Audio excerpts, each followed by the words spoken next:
আমরা এখানে আসছি কারণ এই জুলাই বিপ্লবের পরবর্তীতে বাংলাদেশে যেহেতু মোটামুটি একটা মত প্রকাশের পরিবেশ হয়েছে, তাই আমরা দেশনায়ক জনাব তারেক রহমান সারা বাংলাদেশে ছাত্রদল কেন্দ্রীয় সংসদ দ্বারা 38টি টিম গঠন করেছে। এই 38টি টিম প্রত্যেকটি উপজেলায় এবং এখানে প্রত্যেকটা শিক্ষা প্রতিষ্ঠানে যাচ্ছে। উদ্দেশ্য হচ্ছে জনাব তারেক রহমান 2023 সালে 13 জুলাই জাতির সামনে যে 31 দফা উপস্থাপন করেছিল, সেই 31 দফা প্রত্যেকটি স্টুডেন্টের মাঝে আমরা পৌঁছে দিচ্ছি এবং তারা ভবিষ্যতে ছাত্র রাজনীতি নিয়ে তাদের কি চিন্তা ভাবনা, আগামী রাষ্ট্র নিয়ে তাদের কি চিন্তা ভাবনা, এই ব্যাপারে তাদের সাথে মত বিনিময় করি।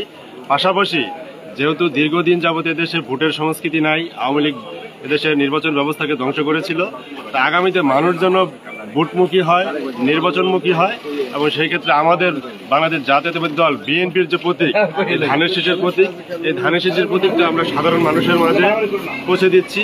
তাদেরকে সচেতন করছি যে তারা যেন সামনে সুষ্ঠু নির্বাচন হয় এবং তারা যেন তাদের পছন্দের প্রার্থীকে ভোট দিতে পারে। এই ব্যাপারে আমরা মূলত মানুষের কাছে পৌঁছে যাচ্ছি।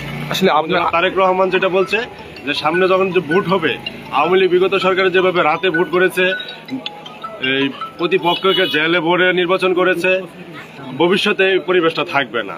কারণ বিএনপি সবসময় জনগণের উপর বিশ্বাস করে, জনগণের শক্তির উপর বিশ্বাস করে। তাই বিএনপি এখন থেকে অতীতের ন্যায় আবার প্রস্তুতি নিচ্ছে যে মানুষের মন জয় করেই আগামীতে রাষ্ট্র পরিচালনা করতে হবে।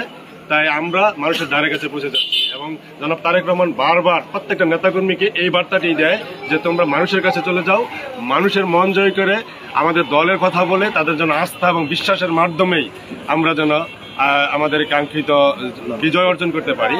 তিনি এই বার্তাটি আমাদের দিচ্ছেন, আমরা তারেক রহমানের সেই বার্তাটি সাধারণ মানুষের মাঝে পৌঁছে দিচ্ছি।